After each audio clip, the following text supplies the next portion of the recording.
जो होने वाला है वो पहले से निश्चित हो गया है। अगर कोई उस राई घटे और तिल बढ़े के सिद्धांत को काट सकता है तो वह पुण्य अलग बैंक है, पाप अलग बैंक को जमा हो रहा है। यदि आप चाहेंगे, जैसे कोई आपको भोगना ही पड़ेगा, तो आप निश्चिंत रहना भगवद आश्रय बल से, जो होने वाला है वही होगा। इसको तुम बदल नहीं सकते हो, तुम नहीं बदल सकते हो। जो होने वाला है वो पहले से निश्चित हो गया है, लौकिक सुख दुख के अंतर्गत, परमार्थिक नहीं। यहां ध्यान देना, जो होने वाला है वो पहले से निश्चित हो चुका है। रहुरे जीव निशंक, जो विधना ने लिख दियो छठी राव के अंग, राई घटे न तिल बढ़े रहुरे जीव निशंक। अभी पीछे चर्चा सुनी, असुर अपनी माया के द्वारा तीनों कालों को जानते थे, ऐसे भी हुए। जैसे दैवी विद्या से आसुरी विद्या भी है, उससे भी जानते। संबरासुर जान गया कि हमारी मृत्यु का कारण श्री कृष्ण पुत्र प्रद्युम्न है। भावी को मिटाने का पूरा प्रयास किया। आपने चरित्र पूरा सुना, क्या वो मिटा पाए? वहीं पहुंच गए, प्रद्युम्न जी वहीं पहुंच गए, उसके घर ही पहुंच गए, फेंका समुद्र में, और कैसे पहुंच गए और उसका विनाश कर दिया। राई घटे न तिल बढ़े रहुरे जीव निशंक। हम इस बात पर निश्चिंत हो जाए। अगर कोई उस राई घटे और तिल बढ़े के सिद्धांत को काट सकता है तो वह हरि चरणों का आश्रय, दूसरा नहीं। और वो हमने ले लिया। अब हम उधर की चिंता क्या करें? जो होना है वो निश्चित हो चुका है। एक बात निश्चित नहीं है, भगवत प्राप्ति। ये किसी पुण्य प्रारब्ध से, पूर्व प्रारब्ध से, सुकृतों के द्वारा नहीं होती कि पीछे सुकृत किए तो अब हमारे प्रारब्ध में है भगवत प्राप्ति, अब हम जो चाहे करें, प्रारब्ध में भगवत प्राप्ति है तो हो ही जाएगी। ऐसा जैसे इस समय वर्तमान में हम सत्कर्म कर रहे हैं, इसका परिणाम है आनंद, सुख, लेकिन भोग रहे दुख। क्यों? क्योंकि हमारे प्रारब्ध में है। पूर्व में कोई ऐसे पाप हो जाते हैं, जाने में अनजाने में, जो भी, जैसा आज ज्ञान का विकास हुआ है, कल तो नहीं था ना। हो सकता है कल कोई ऐसा पाप हो गया हो, वो परिणाम देने के लिए आज जब प्रकट हुआ तो प्रारब्ध वही है और वो दंड दे रहा है। आज जो पाप कर रहे हैं हम और सुखी हैं, तो कल जो पुण्य हमारा आज का प्रारब्ध बन गया है वो वर्ताव में आ गया, तो हमें लग रहा है जो हम पाप कर रहे हैं इसका फल दंड नहीं मिल रहा। ये तो बड़ा रोज नई नई उन्नति, नया नया लाभ, वो ज्ञानी जान नहीं रहा कि पीछे के सुकृतों के बल से हो रहा है। पर इस सिद्धांत से भगवत प्राप्ति नहीं होती। ना चाहने पर भी, हम कोई चाह नहीं कर रहे, कोई मांग नहीं रहे हैं, फिर भी दुख आ रहा है। क्यों? क्योंकि हमारे प्रारब्ध में। ऐसे ना चाहने पर भी, कोई प्रयास ना करने पर भी, पूर्वकृत जो सुकृत है उसका फल सुख आ जाएगा, लेकिन भगवत प्राप्ति नहीं आएगी। कि भाई अपने आप प्रारब्ध के, हम भजन करें न करें, भगवत प्राप्ति तो हो जाएगी क्योंकि हमारे प्रारब्ध में, हमारे भाग्य में। ये नहीं है, ये किसी के प्रारब्ध में, विधान में नहीं लिखा गया। ये आपका अभी का प्रयास है, मनुष्य जन्म मिलकर अब नवीन तुम्हें विधान इसी जन्म में बनाना है। सारे विधानों को रोक देना है, क्योंकि जो हमारे शुभ अशुभ विधान आ रहे हैं ना, वो हमें भगवत प्राप्ति के मार्ग में नहीं चलने देंगे। शुभ आएगा तो अनुकूलता घसीटेगी, अशुभ आएगा तो प्रतिकूलता घसीटेगी। तो हमें भगवत मार्ग में चलने में दोनों बाधक है, तभी तो शुभ अशुभ विनाश करना होता है, शुभ अशुभ दुर्ग विध्वंसी। तब जयति जयति जब उच्चरे शरण निरापक पद रमित सकल अशुभ शुभ नंस, शुभ और अशुभ दोनों का नाश। मतलब सुख और दुख दोनों से बिलग होकर चलना है। तो हम निश्चिंत रहें, सुख और दुख का विधान हमारे टाले नहीं चल सकता। जैसे अभी हम सुकृत कर रहे हैं, पुण्य कर रहे हैं, तीर्थ याटन आदि और भी सब, ये हमारे पाप को नष्ट नहीं करेंगे। समझना, पुण्य अलग बैंक है, पाप अलग बैंक, वो जमा हो रहा है। यदि आप चाहेंगे, जैसे कोई इसका ज्ञान ही नहीं रखता, दान पुण्य तीर्थ याटन ये सब कर रहा है, तो उसका वो जमा हो रहा है, लेकिन जो दुष्कृत कर रहा है वो उसका जमा हो रहा है, और दोनों का परिणाम उसको भोगना पड़ेगा।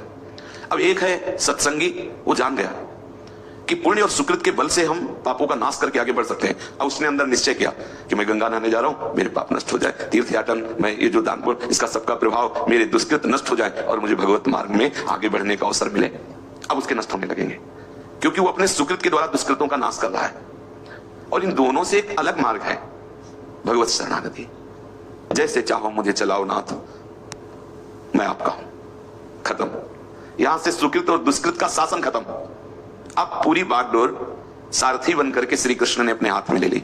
हाँ, बुरा प्रारब्ध जो आया, थोड़ी आंच लगेगी, वो जला नहीं सकता। अनुकूल बनाने के लिए विषय भोग आएंगे पूर्व पुण्यों के परिणाम से, लेकिन लुभायमान नहीं कर पाएंगे, क्योंकि बागडोर श्री कृष्ण ने संभाल ली। तो निश्चिंत रहो, यदि आप श्री कृष्ण शरणागत नहीं, प्रभु के शरणागत नहीं है, तो अच्छे पवित्र आचरण से भावना अपवित्र आचरणों को मिटाकर आगे बढ़ने की।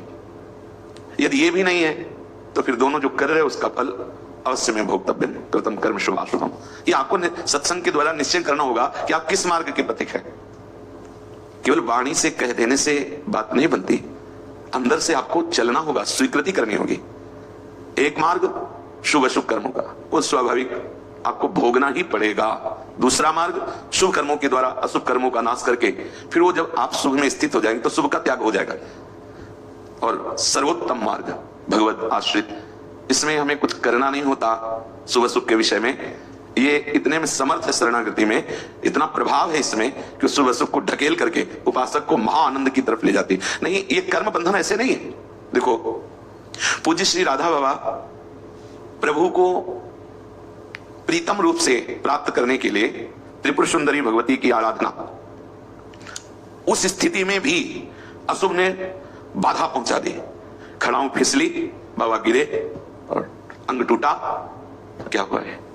अशुभ ने आखिरी जोर लगा दिया, नहीं मिलने देंगे। अशुभ का कार्य होता है बाधा पहुंचाना, तब क्या भगवत मार्ग के पथिक को कोई बाधा रोक सकती है? क्या रुका? बाबा का आराधन पथ रुका नहीं, आगे बढ़ गए, उसे परास्त कर दिया, प्रारब्ध को परास्त कर दिया। देखो, इस भगवत प्राप्ति के मार्ग में प्रलोभनों से बचना है, दुख से बचना है, और ये निश्चय डट के कर लेना है कि आप नहीं हटने वाले। अगर हमारे पैर काट दिए जाएंगे तो पड़े पड़े मैं यही राह देखूंगा कि प्रभु मैं चल नहीं सकता, तुम आ जाओ, हे करुणा में प्रिया प्रीतम तुम आ जाओ। दूसरी बात नहीं करेंगे कि हमारे पैर ठीक कर दो, हमारी पीड़ा मिटा दो, ये बात नहीं कहेंगे। यही कहेंगे कि दौड़ लगाई पर पहुंच नहीं पाए नाथ, अब आप आ जाओ। ये इस मार्ग का ये स्वरूप है। तो आप निश्चिंत रहना, भगवद आश्रय बल से जो होने वाला है वही होगा। इसको तुम बदल नहीं सकते हो, तुम नहीं बदल सकते हो। जो होने वाला है वो किसी के भी तारे तर नहीं सकता। बोले कैसे?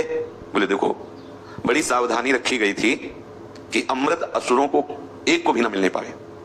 ये प्रभु ने इशारों के द्वारा, संकेत के द्वारा निर्देश कर दिया, क्योंकि वहां दोनों इशारे से कहा कि विपरीत दिशा को पंक्ति लगाकर बैठो और मैं स्वतंत्र हूं जो मोहिनी रूप में, और अमृत का कलश हाथ में लिए खड़े हैं दैत्य पक्ष में और देवताओं को इशारा कर रहे हैं। दैत्य तो उनकी लजीली चितवन मुस्कान इसी में बिक गए, और देवता जान रहे हैं मेरे हित के लिए मेरे प्राणनाथ प्रभु श्री हरि ने ऐसी लीला करके रूप धारण किया, इसलिए लुभायमान नहीं थे। देवता लुभायमान ये स्वांग कर रहे हैं मोहिनी रूप धारण करके मेरे प्रभु मुझे अमृत पिलाने के लिए। प्रभु ने इशारा किया कि सावधानी रखना। इतनी सावधानी देवताओं ने रखी, पर मध्य में राहु आके चुपचाप, राहु ने देखा कि कलश तो उल्टा होता जा रहा है और ये कह रहे थे कि हमें टोकना नहीं, और हम लोगों के साथ तो छल हो रहा है, हमें तो बूंद नहीं मिलेगा।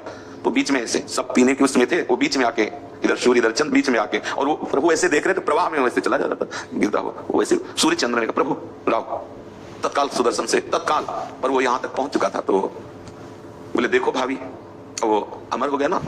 आज भी कहां राहु और कहां सूर्य चंद्र, लेकिन आज भी ग्रहण पड़ता है, कोई रोक नहीं पाया। वो वैर मान करके ग्रहण पड़ता है। बोले भाभी को कैसे कोई मिट सकता है? दूसरी बात करें, कोई जोग लगन में कमी हो गई थी इसीलिए ये भारी विपत्ति आ रही। तो त्रिकालज्ञ उपरोहित श्री वशिष्ठ जी महाराज बहुत शोध करके लगन लगी। त्रिकालज्ञ वर्तमान भूत भविष्य तीनों के ज्ञाता है। दशरथ जी ने उपरोहित पद पर उनका वर्ण किया है। वशिष्ठ जैसा उपरोहित, विचार में कोई कमी नहीं, खूब रच के लगन ग्रह नक्षत्रवाद तिथि सब संयोग बैठाया। क्या हुआ? महाराज दशरथ का मरण हुआ। तुम अपने लिए एक लड़की ढूंढो और शादी कर लो।